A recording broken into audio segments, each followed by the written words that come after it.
See, world, what we can do? We never stop learning. Welcome, everyone, to Rita's World. Guess what? Today is my birthday. Yay, birthday. Cake, cupcakes from one of the roommates, and birthday cards, and they're all over the place. I love them. Anyway, welcome, Glen Dunzweiler. Yeah, You're producer extraordinaire. Yes, of sir. Rita's World. That's right. You're running me around. I do. I give you wanted time. this place, and I want this place, and I want these people. We're gonna have dogs, and then I want this. I give you a run for your money, don't I? Yeah. It's good. It's good. You keep me on my toes. I do. Okay, Glenn. So you said last week, Rita, I'm going to make a list of questions. I'm going to ask you some questions I've been thinking about, right? Yeah. So I said, go ahead. My life, I'm not afraid of anything. I tell the truth. Maybe it's not good, whatever it is, but I'm here. And to be or not to be, Shakespeare said. So go ahead, Glenn. Sure. So this is a Glen Dunzweiler interview in a Rita's World setting. I love it. I love it. Of Rita Green. Because as I've been producing, you've been saying some stuff, and I thought, well, but what about this? And I wonder what about, because I have my own priorities and life views. Right. And I just thought, well, this could be interesting if I just interview you in kind of the way that I interview people, right, and have you respond to what I think is important in the world and what I think is important that you give to the world. Does that make sense? Okay, yes. All right. So I have my questions here. There are 6 of them. So, all right. And we can just kind of vamp off of this and see where it takes us. Okay. So question 1 was you talk about often your marriage to doodles, right? Yes.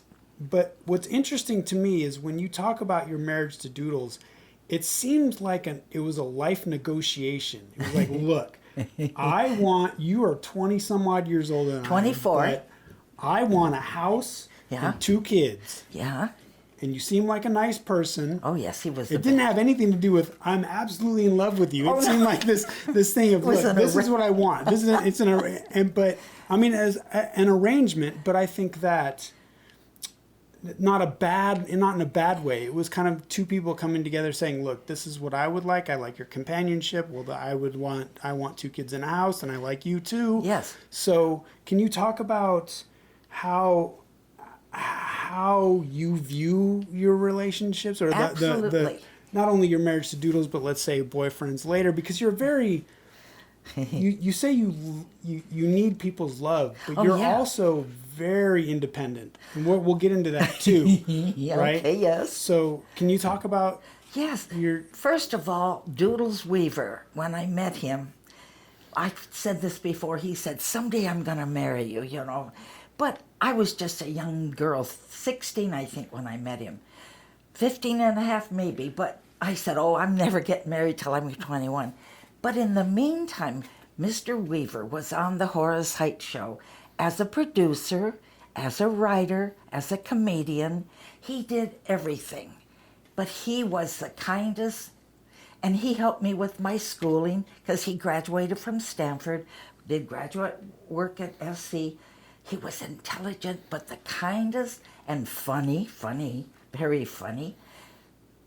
But he looked after me. He was like a chaperone to me. He never kissed me once. He was just my chaperone, but my teacher like. Well, through the years, I fell in love with him. Because I had met other people and other men and everything, but nobody did for me what he did. He educated me, and that's what I tell everybody, I'm not educated by colleges and stuff, but he taught me a lot.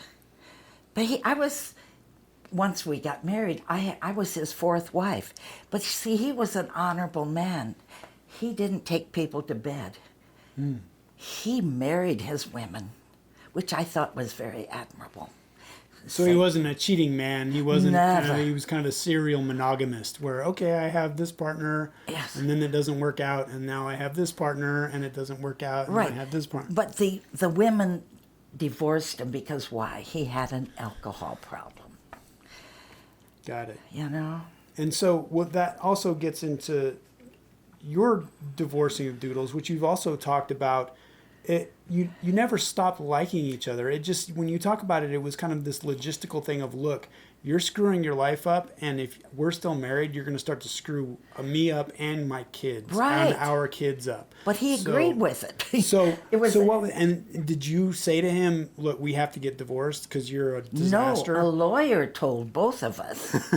A lawyer, and they didn't make money, I'm sure, on it. I don't know. People loved my husband, very famous man, people all over. The lawyer said, if you're married, because he got 3 drunk driving tickets in 1 year. That was the coup de grace.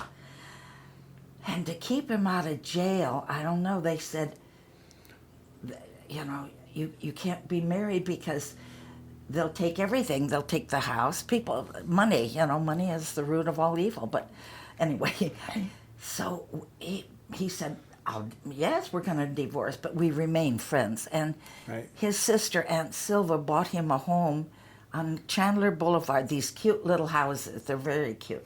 So that's where he lived, and we were always together. I mean, Christmas and birthdays, and he took the kids to school, and I'd pick them up, or vice versa.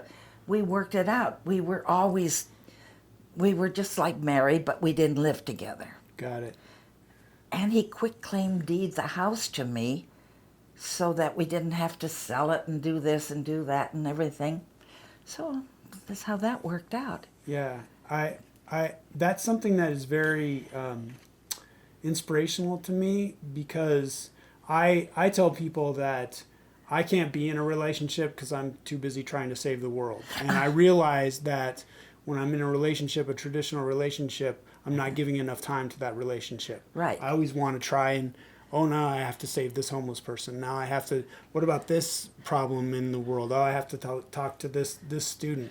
And so right. It was really inspirational to me where you were able to say, logistically, this is how we can both succeed. Right. We like each other, but it's outside of this traditional, you must stay married, you must stay... This is what a relationship is. This is what a husband and wife is. And right. So, and you were happy, right? I was happy. When there was another interview where you said, I have achieved everything I wanted to in life. It's true. I just thought, really? Yeah. Can you talk to that? I mean, yeah. Every one of my dreams came true. I dreamt I was going to be a dancer. I was a dancer. I joined a show. Then I dreamt all my life when I was a little kid, I want to have a house and 2 children. I had a husband, of course, and a house and 2 children. But he was the one that always wanted, I didn't know if he really loved me that much, but his diaries, you have no idea how he loved Beachy. I was his I loved beech nut gum. That's what I would chew once. So he called me Beachy, is my little nickname. But we got along so well, and we danced. He would play the piano. He could play the piano by ear. Doesn't have to have music. Wherever we go in Los Angeles, we'd go to the Bel Air Hotel or the Wilshire Hotel. If they had a piano, Doodles Weaver would sit down and start playing the piano. So I'm sitting with all the people. But music, I have an affliction. I love to dance and music. So I'd say, I'm going to dance. And he said, come on, Rita, dance for us. So he, no matter where we went, I danced. And Doodles played the piano. Wow, fun. It was fun. We had a fun time. We went to premieres together. We were interviewed. You've seen all those movie stars, and they interview everybody. But he respected me, and he said, I'm going to help your career. And he did. Mm-hmm. Whenever I got a part in the movies or TV, not TV so much, but in the movies, he was right there. Not looking, but they knew Doodles Weaver was there, and I was married to him. So right. Don't fool around with my woman, that kind of thing. Sure. But it was all subtle and happy and joking around people. Yeah. But it worked for me. Nice. Sorry if we're glowing a little bit. Rita loves this backlight, but the sun is right there, and it's warming this room up. So I've got a sweater. I've probably got a little sweat on. And I do too. You're fanning yourself. So that's okay. It looks good, and that's all that counts. That's right? okay, good. So with that, right, when all your dreams come true, then things started to you had some tragedy in your life, right? So number one, Doodles ended up committing suicide, right? Yes, he did. And then, unfortunately, your daughter had an overdose on pain medication, right? Opiates, yeah. And so things that normally might break a person down, well, right? Absolutely. Where you have just that would turn you into a depression. That would turn you into, okay, life isn't worth living anymore, right. Or I'm not happy anymore. Right. I'm no longer dancing with Doodles. Doodles is gone. Right. My daughter, I don't have my daughter anymore. Right. Oh, but gives me goosebumps. But you don't, right? I mean, you have some coping mechanism. I don't know what it is. I don't know if you're just beauty all the time, but how did you push through that? How do you work like that? Because after I cried, you have to cry and go through the mourning periods. But I said, Rita, you can either go down or you can go up. You are not going to give up. I'm not going to give up because there's too much to live for. I have a son who I adore. I have a granddaughter, Stephanie Lynn Butler, who is the smartest little kid. She graduated from Georgia Tech. What am I going to do? She needs me. She needs me. My son, he can take care of himself. My granddaughter, I got to be strong for her. So I had two choices. When I think of it, I almost cry because I didn't want to live either. But what are you going to do? You have to, if you can die too. It's up to every individual. And I made that choice because I'm basically a very positive person. And so is that choice kind of a switch in the back of your head, or is it a constant decision that you have to make? I mean, do you carry kind of sadness with you, or have you been able to compartmentalize and say, we have moved past that? I have moved past it. Very nice. Because it doesn't help a person. It hurts your heart. It gives you high blood pressure. I don't need that stress. So, of course, I think of him. My daughter's portrait is in my bedroom, and I talk to her. And if the horses are running, she loved horses. Janella, are you watching? Oh, are you happy? And I'll talk to her, things like that, you know. Sure. So, because they're always with me, and my husband is with me, and I thank him. His picture's in my bedroom. And Doodles Geep. We called him Geep. It's a funny Geep, Geep, Geep. And Win is Spliney. My son and Geep, but they were always using funny names for things. Got it. You know. Very cool. Oh, this is another one. So you were talking about your daughter, and you were talking about your son, and you were talking at one of the interviews. You were talking about how, when you decided that you needed to stop acting so you could take care of your children. Right. And Janella was older, right? Win was younger. 21 months older. And it was when you said it's when I saw that Win wasn't getting what he needed. Right. For some reason, there is a special bond between a mother and a son. Yes, yeah. And I just decided I couldn't do this anymore, and I needed to be there for my kids, but especially for my son. Yeah. I come from a family. My mother was I was the first child, but my mother was very doting on me to the point where my sister felt that she got the leftovers. Right. So obviously there is some truth to this. There's some idea behind this magnetism between a mother and a son, and I wondered if you had any input on that throughout life. You know, I didn't at the time, but when I came in the back door and my son's diapers were hanging down and it didn't look happy, I said, I am not going to leave these children No, and we didn't have money for a babysitter. It would have been okay, but my husband, he was wonderful, and he played with him, and he taught him how to swim, and he did it, but he wasn't the caretaker that I was, you know. I'm a mother. So I called the agent, and that was it. But I said, I will come back. And they said, no, they'll never take you back. And he's right. The movie company and the TV.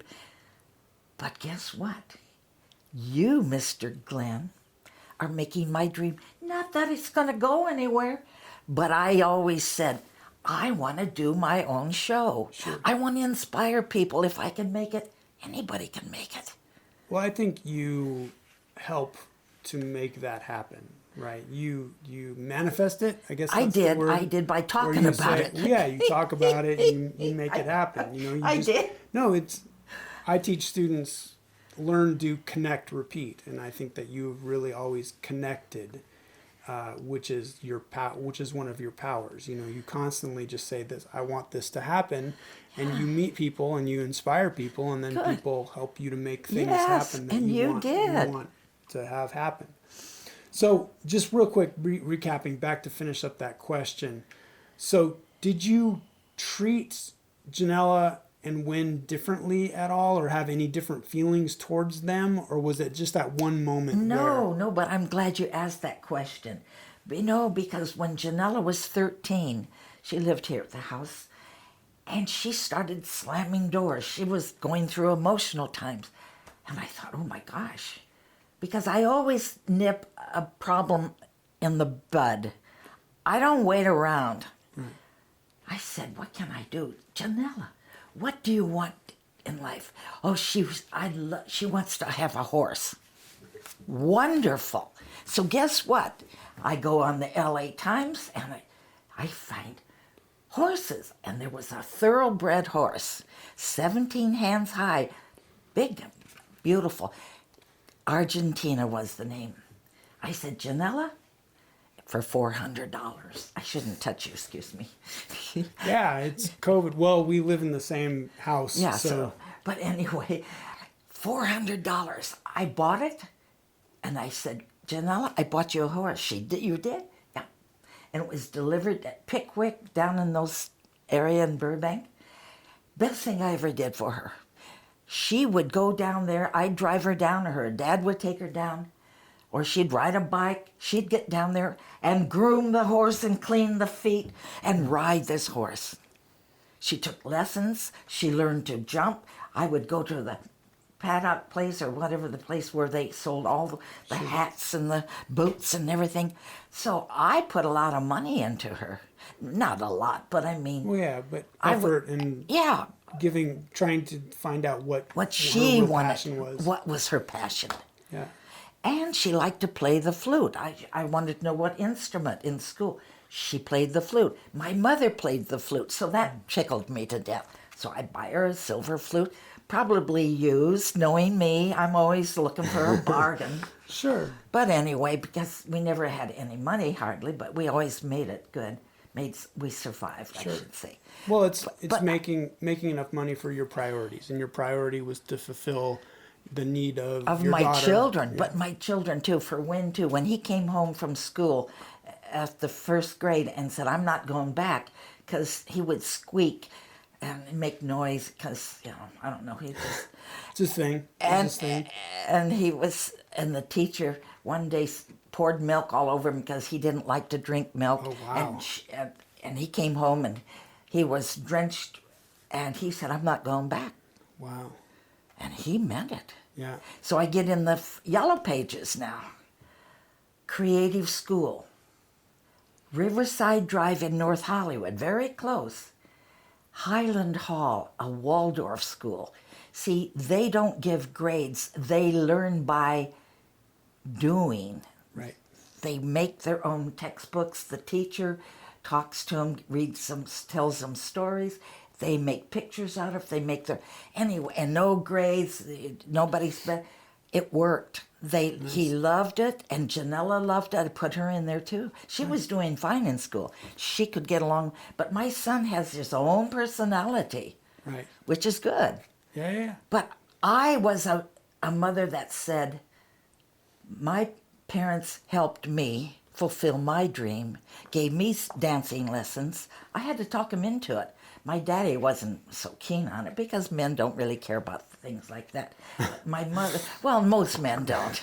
There you go with that men-women talk. Oh, again. I know, but most men, I don't think, but they saw that I loved it and it made me happy, and they never held me back. So I learned that from my family, and I want the people in the world, follow your children's instincts.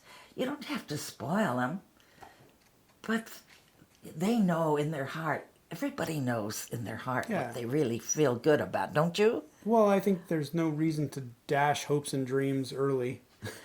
Yeah. It's support what you can and see, and see where it takes you. And see where it takes you. My parents were big on just if you're doing this, you're really going to do it. You're not, I see. You're not just you're experimenting. Not fooling around here, huh? Yeah. So I was a drummer, and most parents, unfortunately, my father taught music, so he was okay with that. My mother was an actor, so she knew performance made noise, and usually when a kid wants to be a drummer, parents are not supportive because it's loud. Oh, I know. And I was very fortunate in that my parents said, if you want to do this, you're going to do it for real. You're going to take lessons. We're going to make the investment, and you have a spot in the garage. And just go to town. Good. Just do your thing. And you did. And I did, yeah. Isn't that cute? And that's the same story. What did he want to be? He wanted to be a drummer. Well, when I grew up, that's what I wanted to be in Scottsbluff, Nebraska. What do you want? I want to be a drummer. Girls don't play drums. There we go again. But I grew up, girls were inferior to, okay. So, but that's what Wynn wanted to do. But you're lucky you had a garage to go to. He had a band and we played in the entrance hall. Now, in the entrance of my house. So what we did, we got mattresses and we put them over the big windows. Sure. You have to think of your neighbors. Your neighbors. Absolutely. Yeah. And when he got good enough, he had his own band. Nice. And I was a waitress then at Sorrentino's. My husband had passed on by then. But I'd come home, and the kids did everything I told them to. They put the boards up outside. Now, by then, not only mattresses, so we had 4x8 boards to go over these windows. Wow. And there were hooks out there, and the boys got out there. I came home from my shift. They did everything right. Nice. And nobody ever complained. I'm sure they heard it, but it wasn't unbearable. Let's put it that way. Absolutely. So we all got along. All right, I have a couple more questions here. Okay. You've talked about surviving because people have loved you, right? Being a child. What was the child? Of the universe. Child of the universe, right? Can you expand on what love gives you? Does that make sense? Yes. Well, it started with my mother. The love she gave me, and she was a little heavy and had nice soft arms like pillows. And we'd go for a ride on Sunday. I want to sit on Mommy's lap, okay? Because I needed that. I need love for some reason. Because I'm basically insecure, but I act tough and I'm not afraid of anything because I tell myself I'm not. But basically, I'm probably insecure. But love has helped me get through life. I wanted to leave the Horace Heights show. I didn't tell this story.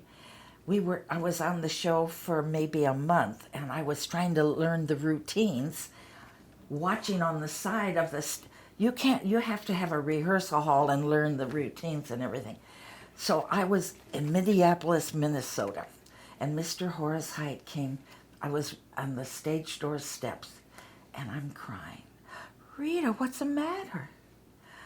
Oh, Mr. Height, I think I better go home. Why? I don't know the routines good enough, and nobody loves me. And, he said, I said, I'm used to my mother and father, my sister, and I felt love, but I don't feel love. Oh, he said, stay until we get to New York, Rita. And he said, if you still want to go home, I definitely will send you home. But give it a chance. I'll talk to everybody, and they'll because I'm not the brightest bulb in the universe. I tell that all the time, but it's the truth. So they have to be careful. Once I get it, I got it. Man, then I became the lead dancer. Right. That took a few years to get that Sure. good. So we went to New York. Mr. Hyde, he kept his promise.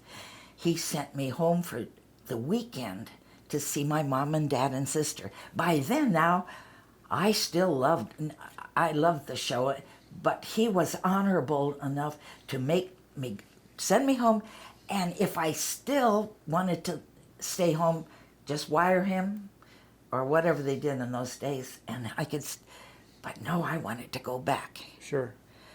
But that was quite a turning point for me. But the love, then I felt love because they were nicer to me. But guess what? I learned to smoke cigarettes because the other girls were older. So I wanted to fit in. Sure, sure. Like the guys in the Army, they go in the Army, they got their buddies and they all start smoking because what else are you going to do, right? Yeah. Yeah.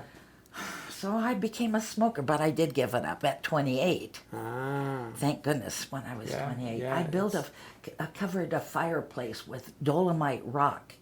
And every time the kids would take a nap and they were little and everything, I would make some mortar, and my husband had this rock sent over in the backyard, and he'd be out with a chisel and a hammer with goggles on, breaking up this white rock.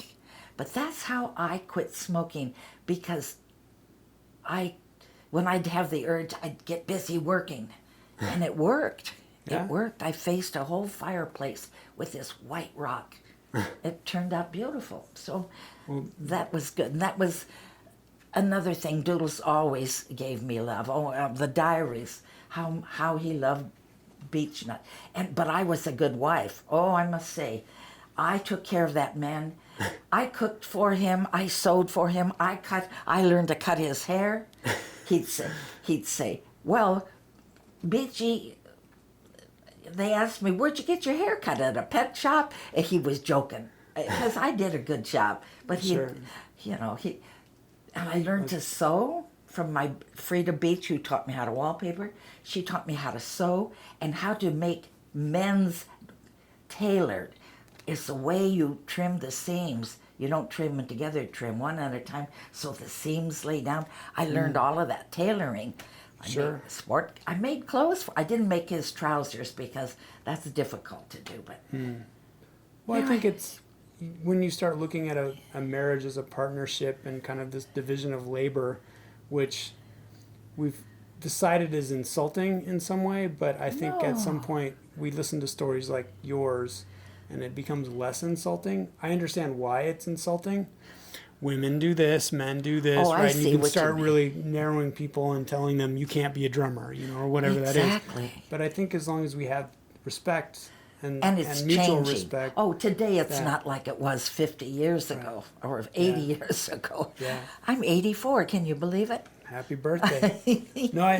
Just a quick recap of giving love even as an employer. Horace Height. Yes. I have a friend that has a sound company, and the people that work for him are the most amazing people, and he purposely hires people that are amazing people, and it's the best work environment. Everyone is competent. Everyone knows what they're doing. Great. But the main thing is it's a joy to go to work, right? And yes. I think that is really strong. And sometimes we, in our world to try and make as much money as we possibly can, as fast as we can, we kind of forget that it's nice to work with people you like, and it's nice to be nice to people. So that was a good story. I like that. Yeah.